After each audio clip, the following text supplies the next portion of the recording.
번째 개천절인지 아세요?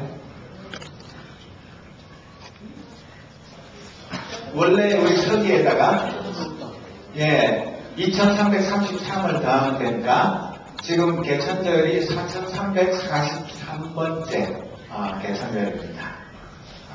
우리가 비록 미국에 살아도 우리 한국의 명절인데 우리가 비록 단군 신화를 믿는 건 아니지만 그래도 최소한 오늘이 무슨 날이고 또 개천절이 몇 번째인지 그 정도는 알아야지 그것도 모른다면 좀 부끄러운 대한민국 사람 아니겠습니까? 요즘 국격 나라 브랜드 응원하는데 그런 거 다 그만두고도 우리가 최소한 우리 민족의 역사 그 호흡을 같이 하면서 살아가는 하나님의 자녀들이 되기를 바랍니다. 그래서 비록 단군 신화에 따른 것이 아니지만 우리가 하나님께서 과학자들 말에 의하면 약 132억 년 전에 최초로 이 우주에 빛이 탄생할 때 그때부터 오늘까지 우리의 삶 속에 함께 하신 하나님의 은혜와 사랑을 감사하면서 예배를 드리는 것입니다. 그런데 제가 오늘 본문의 말씀을 전하기 전에 먼저 앞으로 저의 설교 방식을 좀 바꾸려고 하는 데 대해서 먼저 말씀을 드리려고 합니다. 주보에도 실려있지만 여태까지는 담임 목사가 다음 주 설교에 대해서 물론 시리즈 설교를 주로 많이 했습니다만 무엇을 할지 여러분들은 전혀 알지 못하고 그냥 주일날에 와서 주보 보고 여기 본문을 보고 오늘 목사님이 무슨 설교를 하시는구나 아무 준비도 없이 그냥 나왔다가 듣고 아마 대부분의 친구들은 이 예배당문 나가기 전에 설교 제목과 본문과 내용을 거의 다 잊어버리고 다시 교회 처음 들어올 때의 그 빈마음으로 다시 집으로 돌아가는 이런 일이 반복되면 사실은 이 예배라는 것이 별 의미가 없고 또 설교라는 것이 나하고 아무 상관이 없는 목사의 원맨쇼에 불과한 그런 일이 되기가 쉽습니다. 그렇게 되지 않으려면 앞으로는 수요일날 새벽기도에 몇 분이 오시든지 간에 다음 주 설교 본문을 주보에 실어놨습니다. 그리고 주제가 뭔지도 말씀을 미리 드립니다. 거기에 대해서 묵상을 하고 와서 함께 그 본문에 대해서 은혜를 나누고 그렇게 하는 것을 가지고 제가 또 준비를 더 해서 주일날 말씀을 전하고 또 주일 저녁 시간 또 구역 모임 이런 때에 선포된 말씀에 대해서 함께 또 받은 은혜를 나누고 이렇게 해서 우리가 일주일 내내 하나님의 말씀을 주야로 묵상하면서 그 말씀을 구체적으로 내 삶 속에 적용하면서 그렇게 살아갈 때에 목사의 설교 따로 여러분들의 삶 따로 이렇게 따로 국밥이 아니라 말씀과 우리의 삶이 비빔밥이 되어서 정말 그 말씀의 능력을 우리의 일상생활 가운데 체험하고 하나님께 감사하고 또 우리가 공동으로 신앙을 고백하는 그런 공동체로서 살아갈 수 있지 않을까 그런 취지에서 여러분들에게 숙제가 아니라 부탁을 드리는데 수요일 새벽에 여기에 설교도 참석 못해도 괜찮습니다.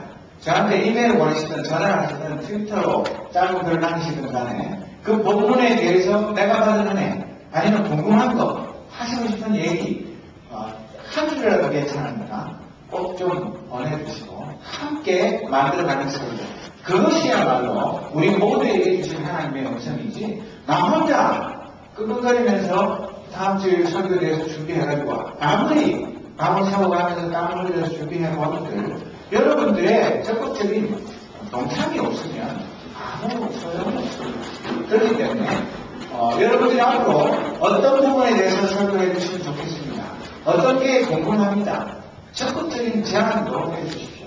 그래서 목회를 목사 혼자 하는 것이 아니라 우리 모두가 공동으로 하고 진짜 말씀의 공동체 그리스도 안에서 한 지체된 기쁨 이런 것들을 말씀과 더불어 누릴 때에 비로소 우리의 마음이 그리스도 안에서 하나가 되고 또 말씀이 구체적으로 우리의 삶을 어떻게 변화시키는지 그런 것들을 스스로 체험하고 함께 나누면서 은혜를 누리는 그런 믿음의 공동체가 될 것입니다. 그래서 설교도 제가 초안은 다 만들지만 나중에 여러분들의 의견이나 이런 것들을 다 받아서 더 완성된 형태로 해서 그 설교문을 남기고 그런 식으로 해서 우리 모두의 공동의 설교문이 되도록 여러분들의 적극적인 참여, 우리 중학생들, 고등학생들도 좋습니다. 나는 중학생이니까 고등학생이니까 나는 아직도 믿음이 어리니까 뭘 잘 모르니까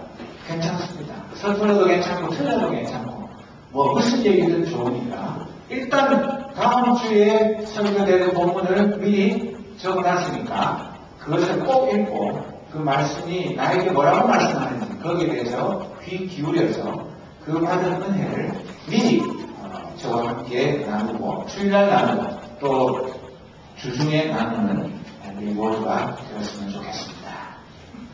그러면 지난주에 이어서 오늘도 여호수아와 이스라엘 백성들이 드디어 요단강을 건너서 첫 번째 남북군락의 요새인 여리고성을 어떻게 함락시키는가에 대한 것을 하나님의 말씀을 통해서 살펴보려고 합니다. 지난주에는 이스라엘 백성들이 믿음으로 요단강을 건너가서 약속의 땅 가나안 땅에 첫 발을 디뎠는데 거기에 따르는 7대 비결을 살펴보았는데 여러분들 기억하신지 모르겠습니다. 그리고 이 가나안의 충부 지역에 있는 가장 중요한 요새인 여리고성을 공략하기 전에 요단강을 건너간 이스라엘 백성들이 여리고를 공략하기 전에 몇 가지 사건이 있었습니다. 그것이 하나님의 섭리고 계획인데 어떤 일이 있었냐면 첫 번째로는 여호수아는 광야에서 태어나가지고 할례받지 않은 이스라엘 남자들, 학자들이 추정하는 데 따르면 약 70만 명의 이스라엘 남자들, 원래는 이스라엘 남자들이 태어나면 며칠 만에 할례를 받죠? 8일 만에 포경수술을 하는데 지금도 합니다.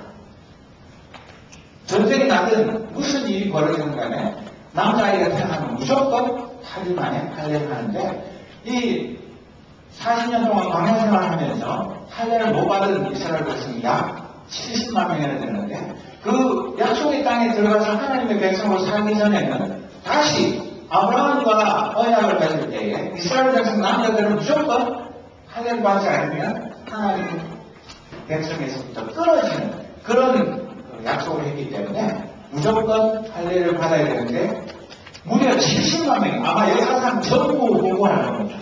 이 남자들이 애로부터 시작해서 어른의 얘기까지 한꺼번에 할례를 행했습니다. 그런데 여러분, 이 할례를 행하면 요즘도 마찬가지입니다. 요즘은 아주과리 관련해서 좀 덜하지만 적어도 사흘에서 나흘 정도는 꼼짝을 못합니다. 남자들이 그 상처 아플 때까지 전쟁을 한다든가 무슨 힘든 일을 하기가 불가능합니다. 그렇기 때문에 70만 명의 이스라엘 남자들, 힘쓸 수 있는 모든 남자들이 한꺼번에 할례를 받고 사흘 나흘을 꼼짝없이 쉬어야 하는데 만약에 이 정보가 적들에게 새어나가면 어떻게 되겠습니까? 완전히 이스라엘 백성들은 쉬는 좀 먹기로 그냥 꼼짝없이 당하게 되겠습니다. 그런 역사적인 사실이 창세기에도 기록이 되어 있습니다. 야곱의 딸 중에 디나가 강간당했을 때 오빠들이 거짓말해가지고 그 강간한 사람들을 전부 할례받으면 결혼시켜주겠다고 거짓말해가지고 할례 받았을 때 가서 쳐들어가서 다 죽인 그런 이야기가 기록이 되어 있는데 그것이 창세기 34장에 보면 나오는 이야기인데 그러나 하나님은 그런 위험을 무릅쓰고도 이스라엘 백성들이 언약의 백성으로서 그 가나안 땅이 하나님이 약속하신 땅이기 때문에 그 땅에 들어가기 전에 반드시 이 할례를 받고 정결하게 되고 하나님과의 언약을 재확인하고 들어가도록 그렇게 하신 것입니다. 그리고 두 번째는 어떤 일이 있었느냐면 길갈에서 이스라엘 백성들이 6월절을 지켰습니다. 거기에 12돌멩이로 하나님께서 요단강을 은혜 가운데 건너게 하신 것을 기념하는 기념비를 세우고 거기서 6월절을 지키면서 그 땅에서 가나안 땅에서 나는 음식을 먹게 되니까 어떤 일이 벌어졌습니까? 만나가 끊어졌습니다. 이제는 하늘에서 매일 아침마다 만나가 내려오는 것 가서 추천다가 먹기만 하면 되는 그런 상황을 벗어나서 이제 자기들이 땀 흘려 농사를 지어서 그 가나안 땅에서 먹고 살아야 되는 그런 상황이 된 것입니다. 그래서 이스라엘 백성들이 스스로 노력해서 음식 문제를 해결해야 하는 그런 상황을 맞게 됩니다. 세 번째는 여호수아가 여호와의 경대 사역만을 만나가지고 너희 신을 보라 내가 서 있는 곳은 거룩한 곳이라는 말씀을 듣고 그대로 했습니다. 그래서 이 가나안 정복 전쟁은 조금 전에 우리 김수효가 오늘 찬양에 나온 것처럼 전쟁은 우리에게 사람에게 속한 것이 아니라 하나님에게 속한 것인 것을 분명하게 가르쳐 주셨고 이 전쟁의 촉탄행과는 여호수아가 아니라 하나님이신 것을 이스라엘 백성들에게 분명하게 확인시켜 주셨습니다. 그러고 나서 마침내 이 열국성을 향해서 진격해 가게 된 것입니다. 그런데 이스라엘의 가나안 정복 정착 전쟁은 이스라엘 전민 쪽의 공동 출전에 의한 전국 주요 거점 정복 이것이 1단계고 그 다음에 12지파 사이의 영토 분할이 두 번째 단계고 각 지파별로 자기 영토 정복의 3단계로 이루어져 있습니다. 그러니까 이스라엘 전체가 가나안 땅으로 진격해서 전쟁을 하고 그 다음에는 12지파로 이렇게 땅을 나눠서 그 나눠준 땅은 자기 지파끼리 싸워서 그 땅을 차지해야 되는 겁니다. 모든 것을 다 공동으로 하는 것은 아닙니다. 이것이 하나님의 계획이었습니다. 그 중에서 우리가 지난번에도 보았지만 이 열고성이 있는 곳을 한번 보도록 하겠습니다. 열고성 지도를 한번 보겠습니다. 여기가 열고성인데 요단강을 건너서 열고보다 꾸미에가 길갈이라는 곳인데 그 길갈에서 열고성 여기를 하루에 한 번씩 와가지고 하나님의 명령대로 돌면서 그 열고성을 공격하는 그런 일을 하게 된 것인데 이 여호수아 6장에 보면은 열고성 공격 전략에 관해서 하나님의 지시사항이 있고 열고성 함락 과정과 라합과 그 가족의 구원과 열고성 재건 금지 명령 이렇게 3단계로 이 6장이 기록되어 있습니다. 그런데 이 열고성이 왜 중요하냐면 이 전체 가나안 땅 중에서 여기가 전략적인 요충지입니다. 이 구릉지대고 그리고 이중으로 성벽을 만들어 놔가지고 난공불락의 요새이 됩니다.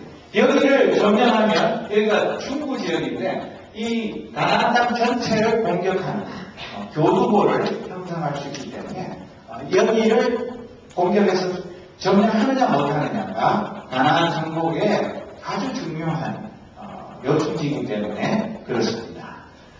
그리고 다른 사진을 좀 보여주시겠습니까? 여기가 열고성 지금 현재로 남아있는 유적지입니다. 열고성이 굉장히 고시대에 아주 잘 만들어진 성이었는데 다 무너지고 지금 유적이 이렇게만 남아있습니다. 다음 그림으로 이것이 옛날 이스라엘 백성들이 공격할 때 당시에 열고성의 모습을 그림으로 표현한 것인데 이 외벽이 있고 그 다음에 여기 네 벽이 있어서 이중으로 벽을 만들어 놓고 높이도 굉장히 높고 적들이 감히 이렇게 접근하기 어려운 그런 구조로 만들어져 있기 때문에 성을 지키기는 쉽지만 밖에서 쳐들어올 때는 내부에 공주가 없이는 이 성을 공격하기가 너무나 어려운 그런 구조로 이 열고성이 만들어져 있었습니다. 이 열고성은 오늘의 헬-에스-술탄이라는 지명을 가지고 있는데 종려의 성은 함식시리 그렇게 불리고 또는 향기의 도시라고 불렸습니다. 왜냐하면 여기에 이스라엘 전체에 가장 큰 샘이 있어서 오아시스였습니다. 그리고 그 종려나무가 굉장히 귀하고 지금도 그 종려나무가 많이 우거져 있고 사기가 아주 좋은 곳입니다.